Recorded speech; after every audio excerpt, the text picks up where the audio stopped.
লক্ষণ নাই ହେଲା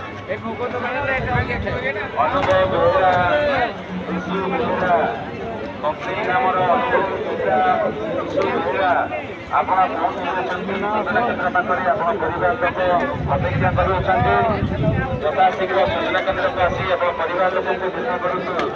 ଅନୁଭବ ବେହେରା ଭୋଗ କେମିତି କରିଦେବେ